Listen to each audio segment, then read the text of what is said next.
Don't have access to this feature. Oh, okay. I'm over trying to figure this out. It's fine. Whatever. We go like that. Babushka. No. Okay.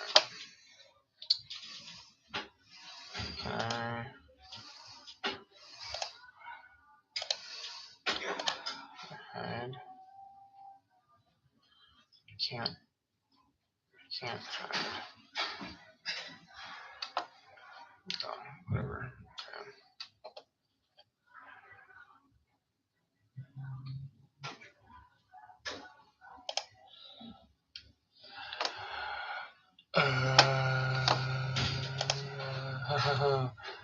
Figure it out.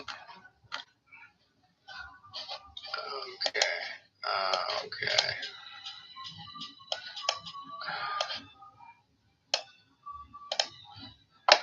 This video is playing in picture mode.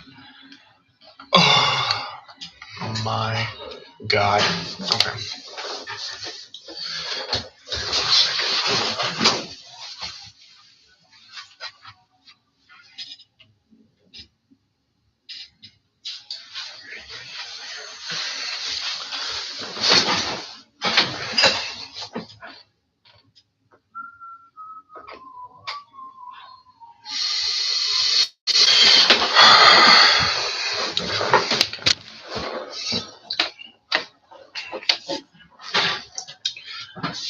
I have no clue. But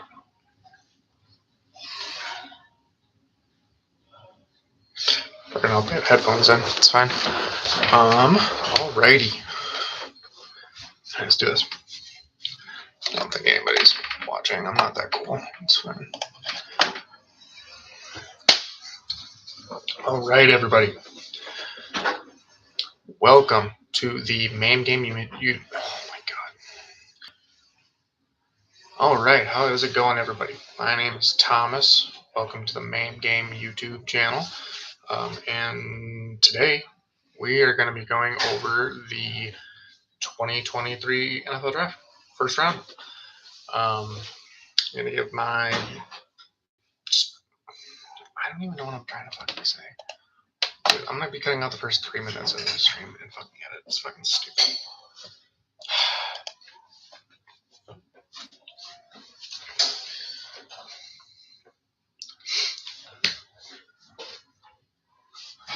Hello everybody, welcome to the Maimgame YouTube channel. My name is Thomas, and today I'm going to be giving my analysis on the first round of the 2023 NFL Draft.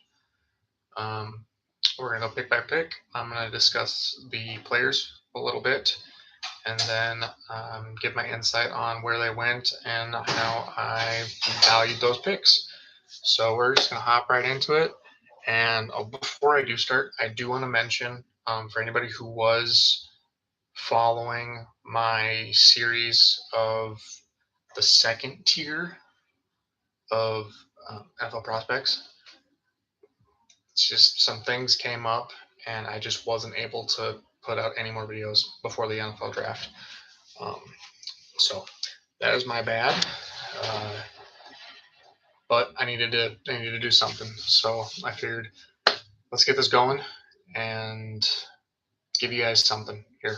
So, yep, we're going to go over the first round. And then I'm also going to give my insight of the day 2 best available players and where I think some of the top guys will potentially go today. So, yeah, all right, let's just right off the bat. Let's start with the easiest pick of the draft.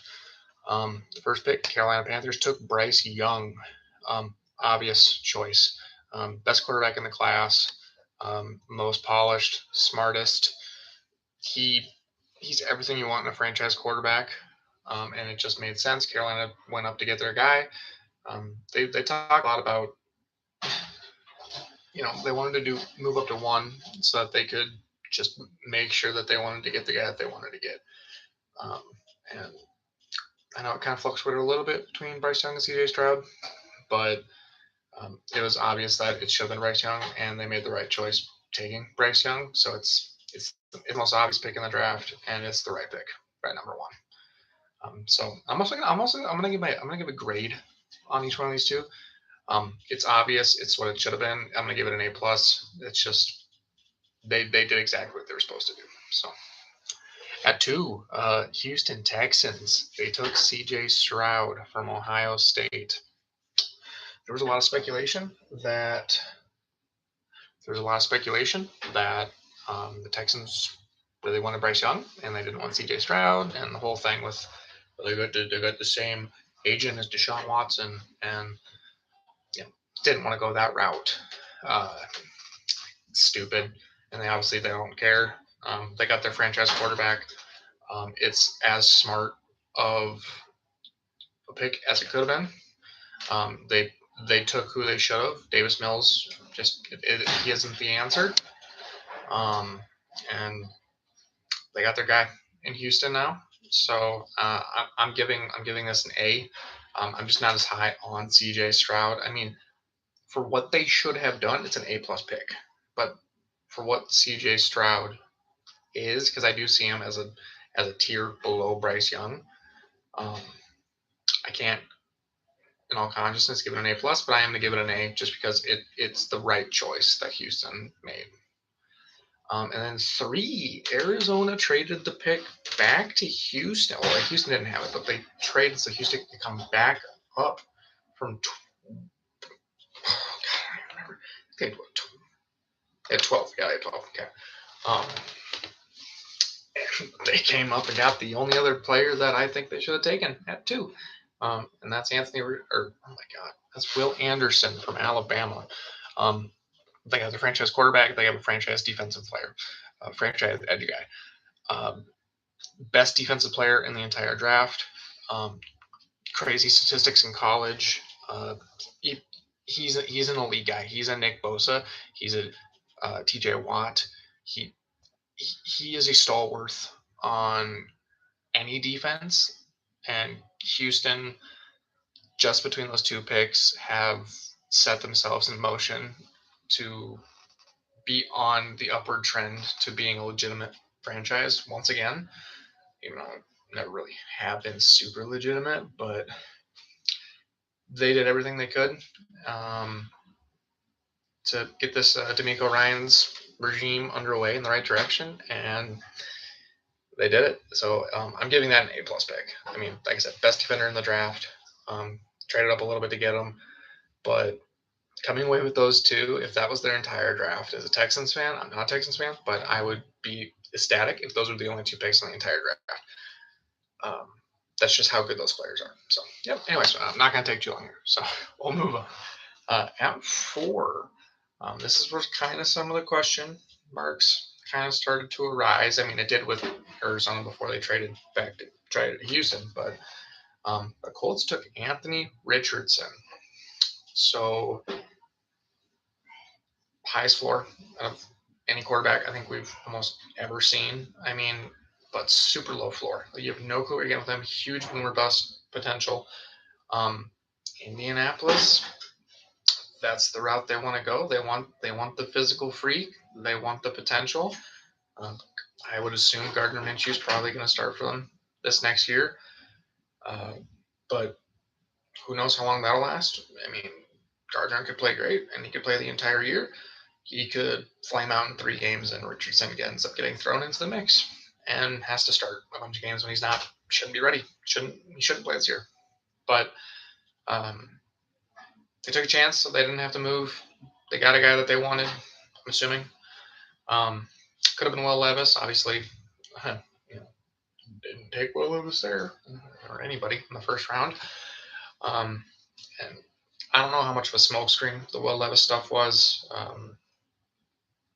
I mean, at one point, I think he was the betting favorite to be the second pick in the draft, but he fell hard, and he's still falling. So, but no, Anthony Richardson, great pick by the Colts. Just due to the fact that he's a boomer bust, I don't think any team would have gotten anything higher than maybe a B+ from me for taking Anthony Richardson, just because of the unknown with him. But You potentially have a top 5 quarterback in the NFL. You also have potentially a guy who could be out of the league as a starting quarterback in 2-3 years. So you just have to develop them right. I don't know. We'll see. We'll see with the Colts, but yeah, I don't know. It was a good pick though. It was a good pick. It was the right pick. If they weren't going to take Will Levis, Anthony Richardson was the right pick. Anyways, moving down. So Seattle at 5 took Devon Witherspoon. Best corner in the class. I like him more than Christian Gonzalez. Seattle definitely needed help on defense. They still need more help on defense. And getting a true number 1 corner next to oh my God, what the hell is his name? Tariq Woolen. They have 2 franchise corners on that defense now. And I mean, it's a smart pick. They could have traded down and probably still could have got Devon Witherspoon, but who knows? A team like, I mean, even Arizona could have taken him. Las Vegas could have taken him. Who knows? Could have fallen. Maybe he doesn't. I don't know. But I'm giving it an A.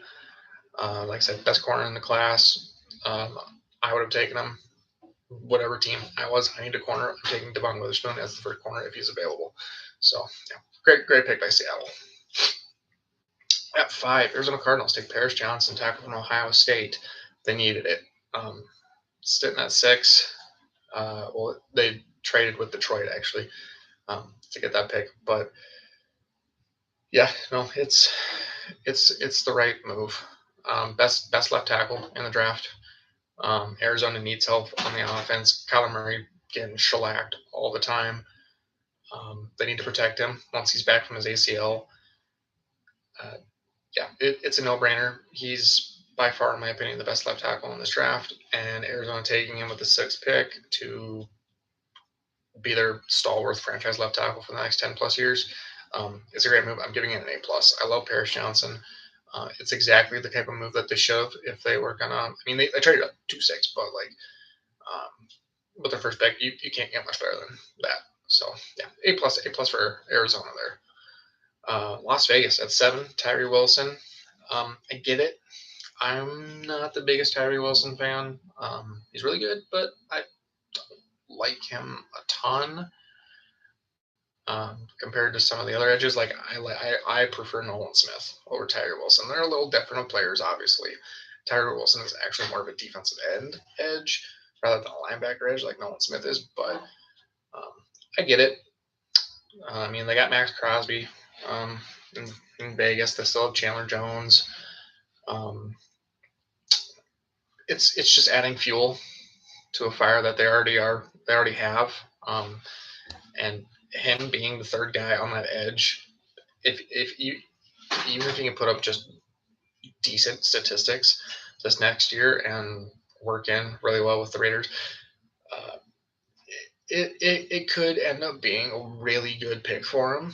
I do see some other areas that they could have addressed to help a little more. I mean, I would have understood Jalen Carter a lot more than Tyree Wilson. It's not a bad pick. I'm going to give it a B just because I don't really need it, but he's a good player. It's a good spot for him. I understand it. So yeah, we're just gonna leave it at that. B. Moving on. At 8, Atlanta took Bijan Robinson. Now, I'm a Vikings fan, and one of the couple places that I was really hoping if Vikings trade Dalvin Cook was to Arizona, or my God, Arizona, Atlanta.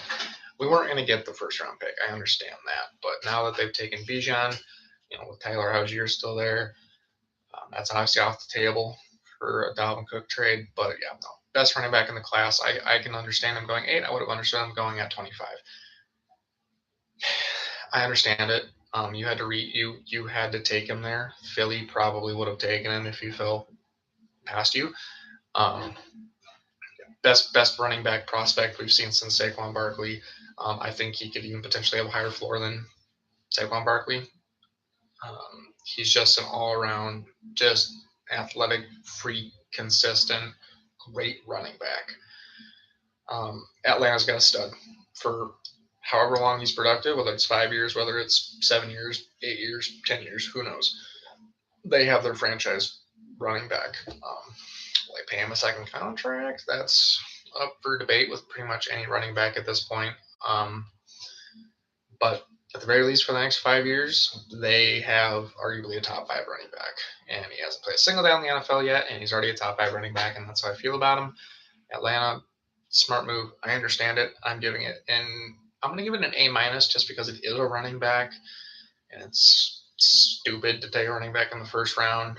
But for Bijan, I understand it. So A minus. That's what I'm giving for them. At 9, we got Philadelphia. Are arguably taking the best player in the draft with Jalen Carter at 9. They had to trade up with the Bears. Swap picks. Bears should not have done this trade. They should have taken Jalen Carter. And I'm a big fan of the guy that they took. But, and that's coming from me as a Vikings fan. The Bears should have taken Jalen Carter. He's, in some people's eyes, the best prospect in this draft class. I don't think he's the best defensive player in this draft class. I thought Will Anderson is. But Jalen Carter is an absolute stud steal, and Philly is just disgusting, and I am going to hate playing them every single year because for some reason the Vikings always play the Eagles every year at this point. It's stupid, but it's an amazing pick, and all they had to give up was a future fourth-round pick to move up. I think it's one spot, but like pairing them up with Jordan Davis and all the other guys that they have on that team, it's just disgusting to see. It's an A-plus pick by the Philadelphia Eagles. It takes me off, to be honest, because we have a good buddy of mine who's an Eagles fan, and it just takes me off that I know that they have those two absolute units at defensive tackle for the next 10-plus years probably. A-plus for the Eagles. Howie Roseman has somehow turned into an absolute genius after being borderline fired like 2 years ago. So there's that. Anyways, at 10, Chicago. Darnell Wright, tackle from Tennessee. Bit of a reach, in my opinion. I do believe at this point he was the best tackle projection available left in the class. He could play at left tackle. Projects more as a right tackle, but he's a good guy. They're going to plug him in right away. He's going to be solid. He's a mauler. Some people compare him to Trent Williams. I don't like that comparison. I think that's too high of a ceiling for Darnell Wright. But he definitely projects as just an outstanding left tackle. That's where they end up playing him. I like the comparison. I haven't heard a lot of. I like the Brickshaw Ferguson. Back when he was, playing for the Jets. That's how I kind of view Darnell Wright.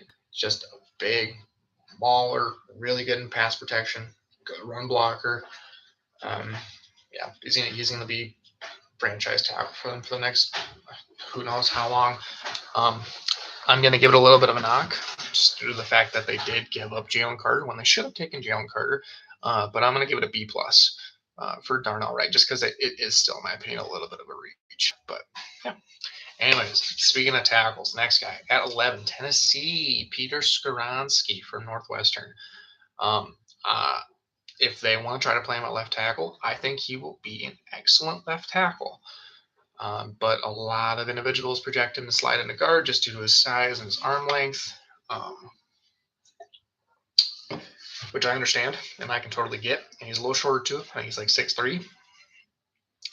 But in the event that they feel comfortable enough playing him at tackle, I think he's an above average left tackle in the NFL here, and he's gonna be a top 10, top 5 guard if he plays inside. So really good pick of the Titans. It's not all the spots that a quarterback could have been taken. Could have taken Will Levis. Could have taken Hendon Hooker. I didn't think Hooker was going to be a first round pick, but a lot of people did. So could have seen it. But yeah, basically at this point, this is where all the question marks started happening with Will Levis. Like, why isn't he even taken yet? Why is he getting passed up on? And then it's just kind of like, okay, well, we'll see how much farther he slides. Like, who's going to take him? Is the Bucs going to take him? Seattle has a pick coming up. Are they going to take him? Who knows? But Skoronski, I'm gonna give that a B plus as well. Like I said, projects more as a guard, but arguably if you play him at tackle, he's a better tackle than Darnell, right? In my opinion, but just how teams see it, just see how they project him. So yeah. Anyways, all right, the first dud of the draft. Um, He's not a dud player. It's just the value of where he was picked. At 12, Detroit taking Jahmyr Gibbs from Alabama. I'm an all Minnesota fan, and I've never won anything in my life watching professional sports. So I had to like a team college wise that was good. So I picked Alabama about a decade ago. Um, and it was obviously a good decision for me. And I love Jahmyr Gibbs. I don't think he's a first round guy. I don't think he should have gone in the first round. If anything, maybe at the back end of the first round. 12 Detroit. It's one of the worst places he could have been drafted. They have Montgomery, who is slated to be their starting running back. They still have DeAndre Swift. Jahmyr Gibbs is exactly the same as DeAndre Swift, just projects a little better as a runner. And yes, I get the Alvin Kamara comparisons. I understand it. But, like, why are you taking potentially your second or third string running back in the first round? It makes no sense. The player, I love him. If he went to a team that actually could use him as a first round pick or a starting running back, he'd get a higher grade. But for this, I'm giving it a D. It's just poor value. It's bad value for where he is. And Detroit is honestly stupid for trading back. And I understand trading back. I understand getting the value. But the fact that you traded back to take a guy, a running back specifically, even if it was Bijan, I still wouldn't have understood it. I've heard some people say that they're like, "Oh yeah, if it was Bijan, I get it because you did Bijan Robinson." You have two starting running backs on your team already. You don't need a third one. Basically, like dynasty wise and like franchise wise, arguably he was the third guy you could take in a dynasty pick. I'm not touching him in the first round now. Maybe he's the second round pick for me, but like I'm not touching him. Where is the value? 3 years from now, when David Montgomery's gone and Swift is gone, it's just frustrating. Yeah, that's that. I'm actually just going to take a very quick break here, and I will be right back.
All right. Well, look at that. Still not a single person in here. It's going to make this into a YouTube video.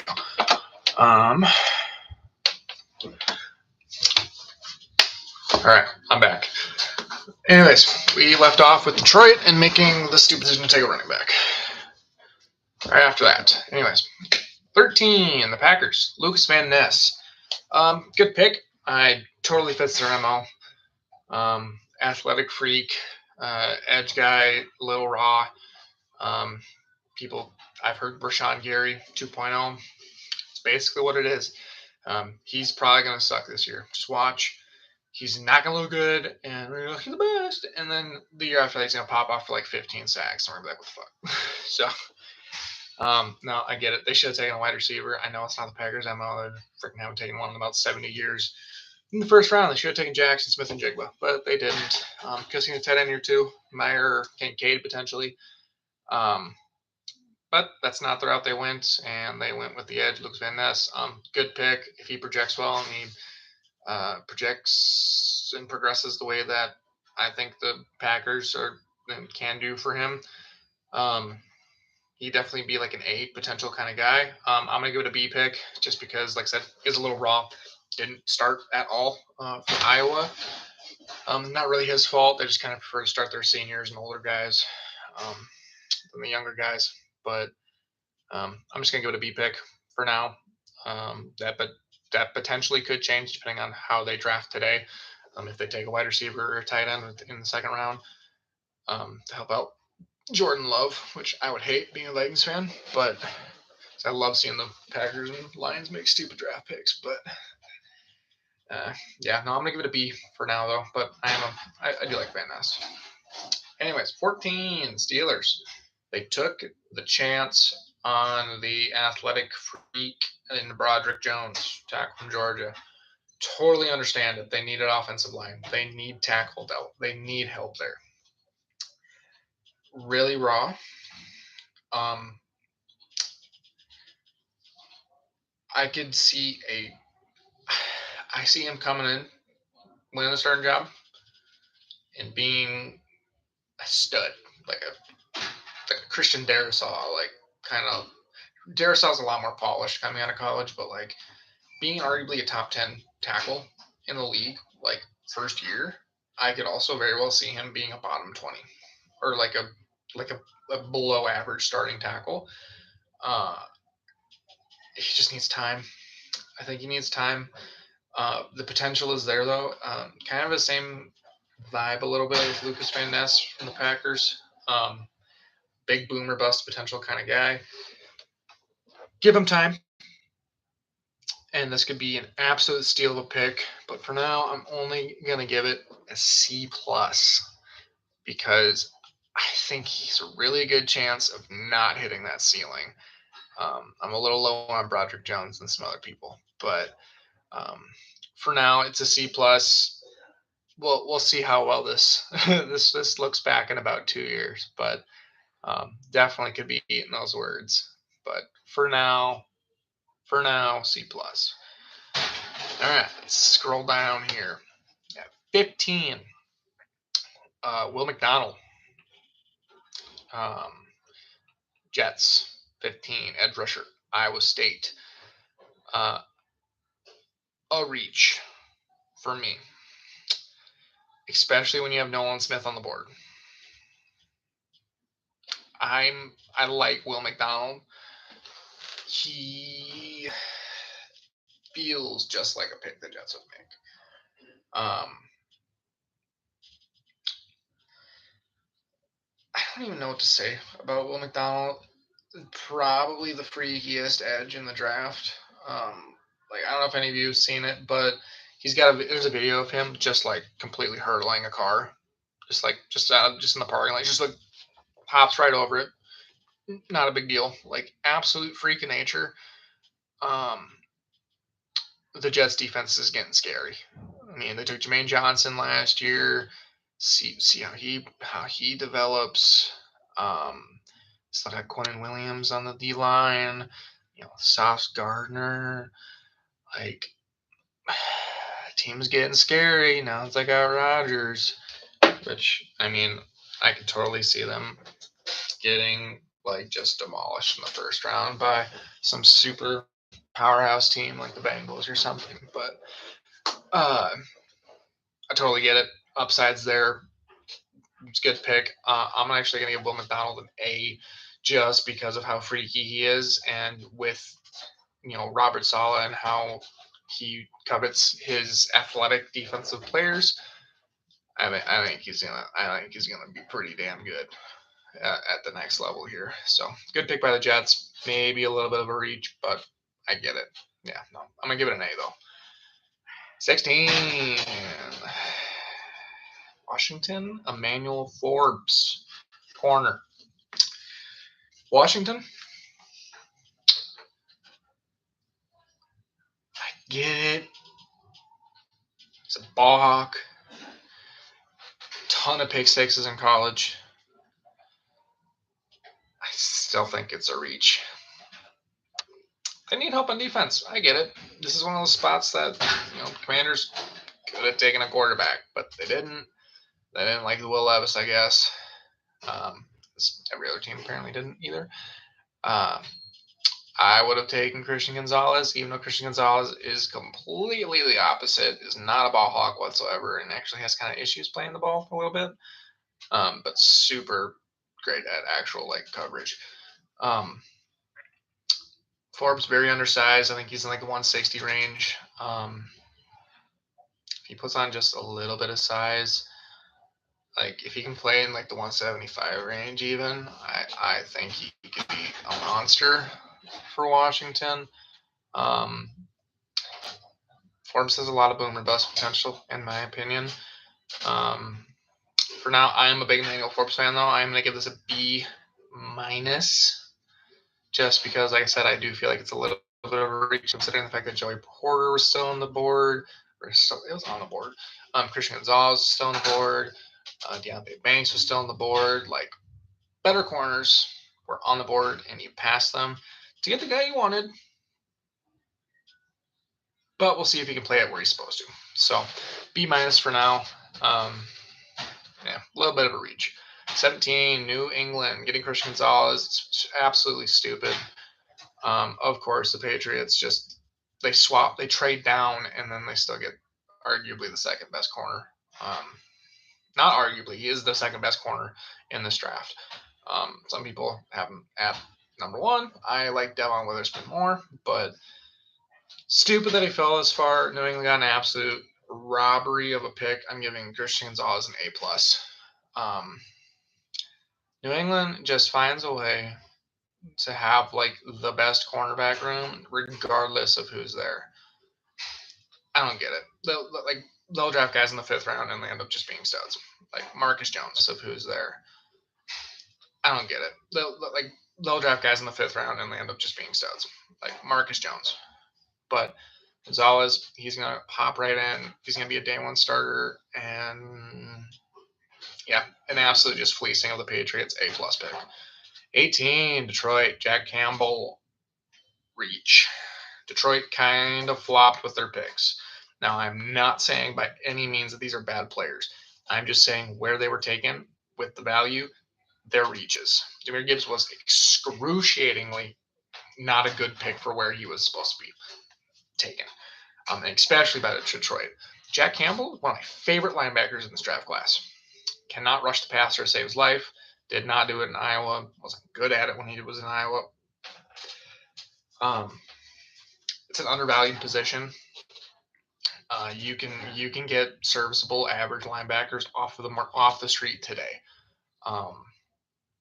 Jack Campbell is definitely an above average linebacker for sure. I just think 18 is high. I saw him more as a second round kind of guy. But and it's the same kind of case. I get Nolan Smith is a grade 4 edge, but yeah, no, Jack Campbell is a reach. But I am fond of the player, and I think he still will be good in Detroit. So for that reason, I am gonna give it a B for Jack Campbell. Could have been a lot higher. It could have been an A+. They took Nolan Smith, but they didn't. So I'm fine with it.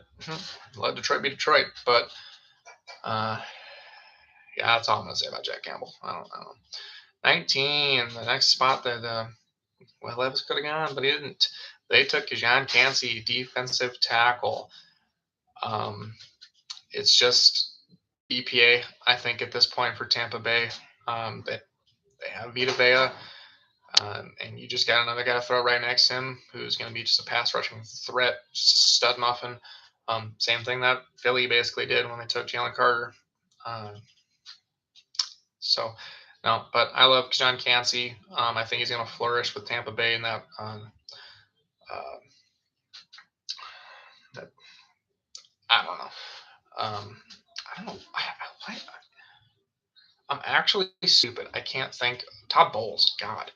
Um, yeah, his defensive scheme and how they run things in Tampa Bay.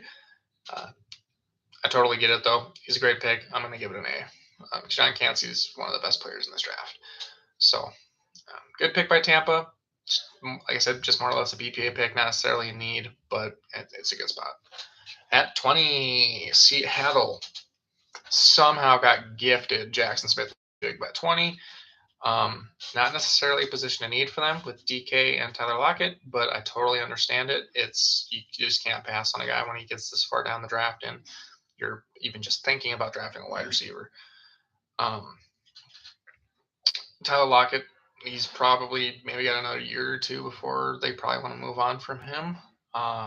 Jackson Smith-Njigba is going to just fill right in, just slate in as that next guy up. He's going to be a great 3 or even a 2 if he starts over Tyler Lockett, but I don't think he will. I think he's probably more of a 3, but amazing value and absolute steal here. It's an A+ pick for Seattle. They definitely had some other needs on the board, but I mean, they already got a corner in Devin Witherspoon, so they did address that. Basically, at this point, every single team should have taken Nolan Smith. That's just how high I am on him, but I can't be mad at a team taking Jackson Smith-Njigba when he falls to you like that. So Seattle, absolutely an amazing first round, taking the best players at their respective positions and not really having to move for them. So kudos to Seattle for having an amazing draft so far. 21, Los Angeles to Quentin Johnson. If you've seen any of my past videos, the ones I was actually able to put out, I don't like Quentin Johnson. I think he just has bust written all over him. I hate the body catching. I hate that he has the one move, the one little spin to the left that he does every time he catches a pass. Yes, he's going to be the third wide receiver on that team behind Keenan and Mike Williams, which will definitely help him not having to be the number one guy, which could definitely potentially help him not necessarily be as big of a bust as he could be. But I just don't like Quentin Johnson. I don't think he would have been good on any team. Being on a team that has already established wide receivers is going to help with the actual projections for him. I'm going to give it a C+. For the Chargers, they should have gone with Zay Flowers or Jordan Addison if they wanted a wide receiver, but I'm happy with it because that means the Vikings weren't going to take him. So, but C+ for the Quentin Johnson pick. 22, Ravens, Zay Flowers. Thank you, Ravens, for not taking the guy I wanted in Jordan Addison out of the wide receivers. Zay Flowers is still a great wide receiver. The Ravens are finally giving Lamar the help that he needs. Odell Beckham, Zay Flowers, maybe Rashad Bateman can stay healthy for a season. Mark Andrews, maybe J.K. Dobbins can actually be a little bit of a health consistent too. So, Ravens are scary for sure. I love the Zay Flowers pick. I'm gonna give that an A. Actually, no, that feels wrong. I'm gonna go. No, I'm gonna give it an A. We'll stick with an A. It's a good pick by the Ravens. I definitely understand it. All right, 23. I last night was convinced that the Vikings were going to take Will Levis. Like, they were just playing the board, and if you fell, they're like, oh, we're just going to sweep in. We're going to take Will Levis. I'm not the biggest Will Levis fan, but I just saw it coming, and I was expecting him. And if it wasn't him, I was saying to myself, as long as it's only Jordan Addison at this point, as much of a fan I am of Nolan Smith, as long as it's just Jordan Addison, and getting that Adam Thielen replacement, I would have been totally fine. And it was Jordan Addison, and he's an absolute stud, and he's got that swag to him. And Vikings are going to be just deadly with JJ, KJ, and now Jordan Addison, JA. So great pick. I'm going to give that an A as well. I had him as my second best wide receiver in the class, Pine Jackson. Vikings got him as the fourth wide receiver off the board. We'll see how it goes. But I'm pumped. This is the last wide receiver that was worth the first round pick. Everybody else after this was just complete drop off. Not saying I don't like some of the guys past Jordan Addison, but it was definitely top four heavy, and then just a sheer drop off to the next guys like the Jalen Hyatt or something. But as a Vikings fan, super stoked about Jordan Addison. It's going to fit in perfectly. Could have in the corner. I'm super big on Joey Porter. Could have seen it. Deontay Banks could have seen it, but it's not the route they went, and I'm okay with it. So, yes. Anyways, 24. The Giants swippity swapped with Jacksonville here to trade up to get Deontay Banks, who is an absolute stud. It is an amazing pick by the Giants. I totally understand them going with it. I'm giving this an A plus pick. Deontay Banks is a stud. He's a one. He's a one, and the Giants need corner help. That's the route they went with. And if you're a Giants fan, you should be stoked about Deontay Banks. He is a lockdown corner. And the fact that you got him all the way at 24 is tremendous value. Washington should have taken him instead of Emmanuel Ford. But they didn't, and you got the guy you wanted way later. So kudos to the Giants for that. But Deontay Banks, yeah, that's an A plus plus plus. That's 17 A pluses. So um, moving on, Buffalo traded up, swiftly swapping around to get their man Dalton Kincaid. I get it, but I also don't get it at all. If one of the wide receivers is still there, I could have seen that. You have Dalton Knox. I understand he's had some injury issues in the past, but and I'm super big on Kincaid. Like I think he's the best tight end in this class.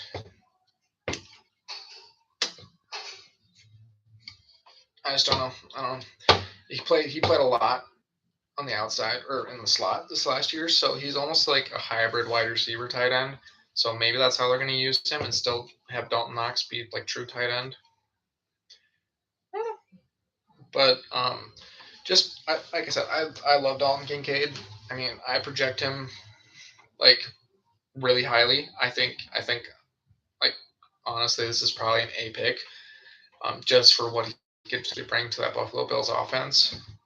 Just still partially a little bit of a question mark, just considering the fact that they do have Dawson Knox in the team still. So, but is what it is. At 26.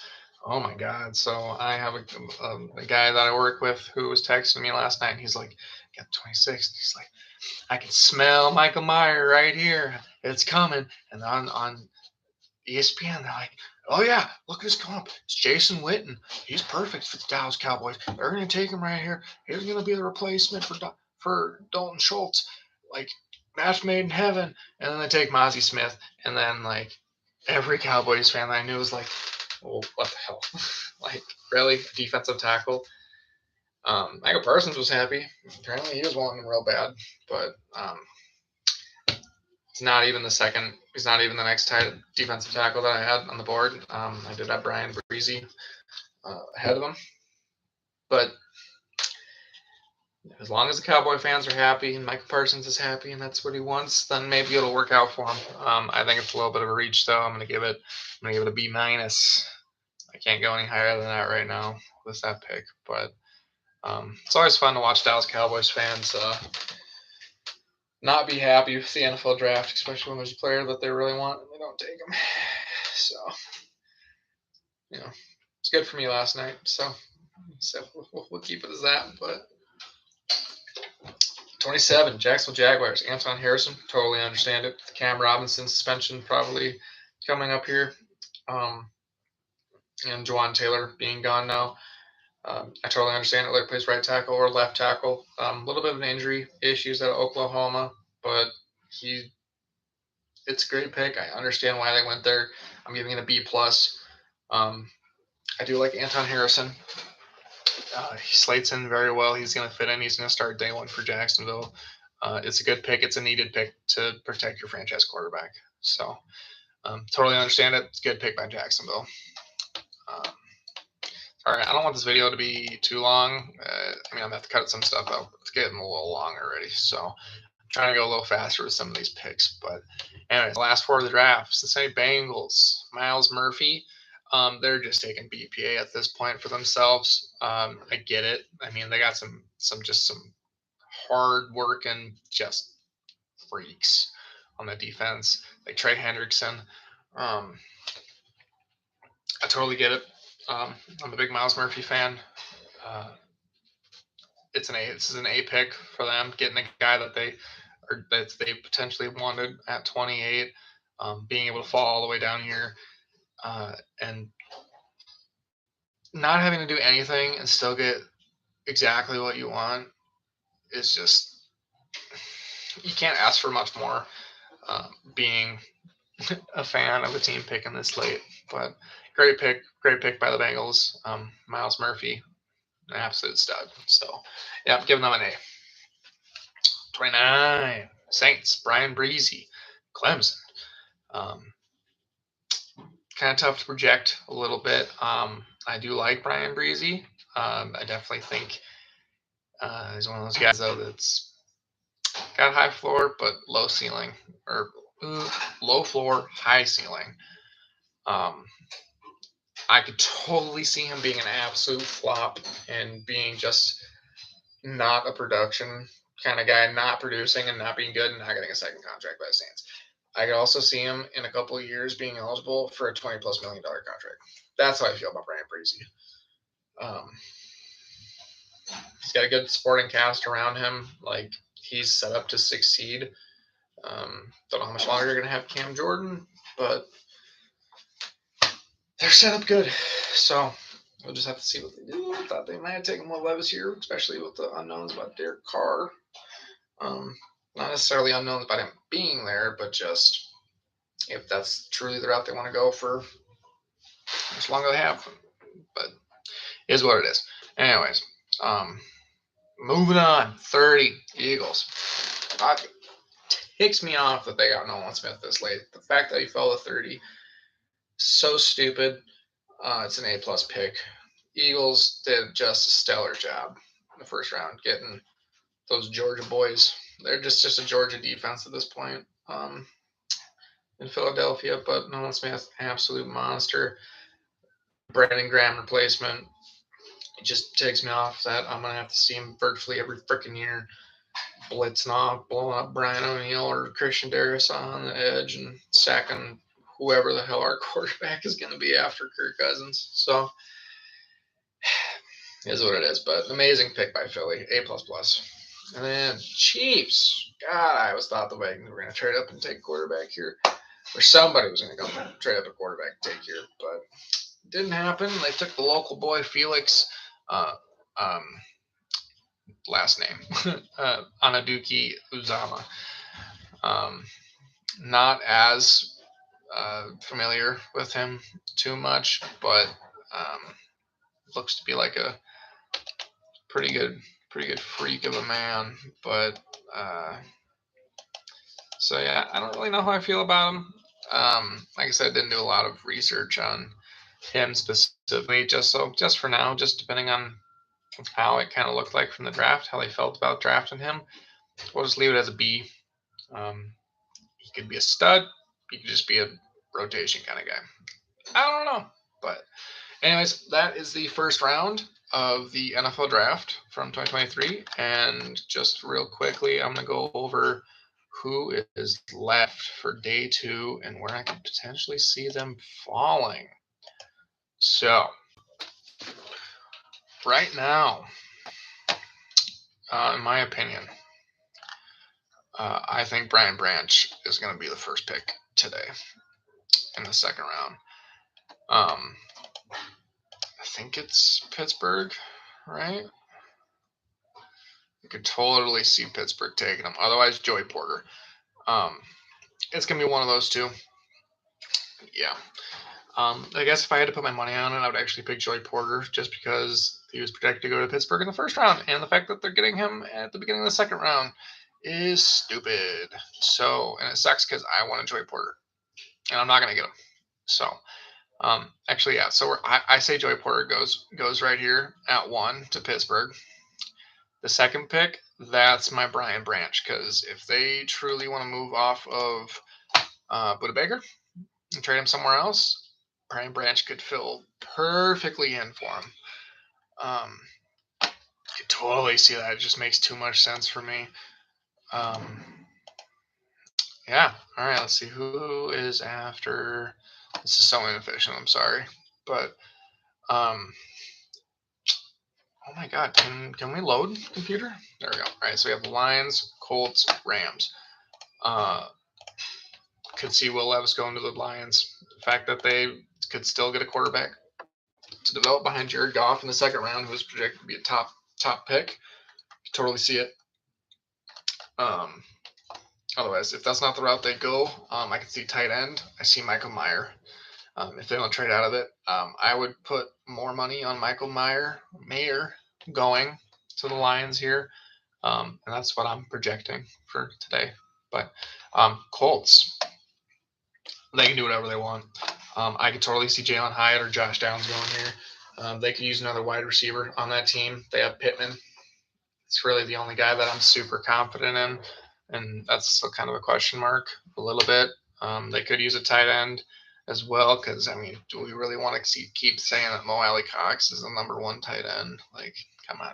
You could there's like 17 tight ends in this draft that you could totally take. Could be a Luke Musgrave. Could be any of the guys. Could be a it literally could be anybody. I mean, Darnell Washington would be a stud for them as well, but that's almost kind of like another Mo Alley Cox just in terms of size, but much better of a run blocker. Yeah, I think it's wide receiver. I think it's either Jalen Hyatt or Josh Downs, probably leaning more towards Josh Downs. But also another guy, Anthony Richardson, who's got an absolute cannon of an arm. Maybe they go Jalen Hyatt. Maybe they go it and they just work that as the deep threat. It's possible.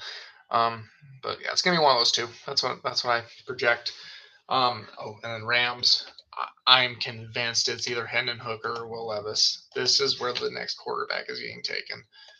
Is to the Rams. There was talks of them potentially trading up to take him in the first round, and the fact that they're going to fall right into their lap in the second round is music to their ears. I think that's where they go. With the talks of Matthew Stafford potentially retiring, get that next guy in place for him. So, yeah, I'm not going to go too much farther into second round picks to actual places here, but just some surprising players that I think are still on the board. Drew Sanders, totally had him going in the first round. I think he's one of the best linebackers in this draft class. I would have 100% taken him over Jack Campbell. Didn't. I don't think the Bengals are going to get him, but Drew Sanders, absolute stud muffin. Keon White, really good edge rusher from Georgia Tech. Could see him sticking with the Falcons in the second round here. John Michael Schmitz, a couple teams that could use the center. He's an absolute stud. DJ Turner, there's some hype about him potentially going in the first round. Cyrus Torrance, best guard in the class, left. Actually, probably the best true guard in this class. He's still on the board. Cody Mock, Isaiah Foskey. God. Who else we got? BJ Ojolari, Joe Tipman. We're talking about DeJuan Jones, tackle, so still there. Julius Brents, he's getting some hot steam. He's still available. Cam Smith, Clark Phillips. There are a ton of really good players still left in this class. This is going to be a really interesting day 2 for the Vikings fan. I am so hoping that they trade up into the second round. Like, with the talks of Hunter potentially being traded, Dalvin Cook, just move on. Get some second round picks here. I'd totally be fine if a team like a second and third round pick and like, here, we'll give you Danielle Hunter for a second and third. I would jump on that right now. Is he worth first round pick? Yes, but depending on what team it is, And what's available on the board right now, I would feel comfortable trading up high into the second round to get one of these round 1 prospects, and then also adding another day 2 pick in the 3rd round. And the same thing with Dalvin Cook. If you can convince a team like the Cowboys or the Dolphins to give you a 2nd round pick for Dalvin Cook, do it. 3rd round pick, do it. I mean, he's great, but running backs are so devalued that you totally see him only being worth like a 4th, 5th round pick. But if the team was hell bent on taking a running back and they didn't get the running back that fell to them yesterday, go after Dalvin Cook. Give us a pick. We'll do it. I promise you. Yeah, that's all I got, to be honest. Yeah, if you guys got any insights or anything for me, let me know. I'll maybe do a reaction to day 2, and maybe probably not day 3, but we'll see how it goes. But yeah, I just want to make something for you guys real quick. Yeah, no, that's all I got. If you like the video, please like and subscribe. But aside from that, this is Thomas from Maimgame YouTube channel, and I am signing out. Deuces.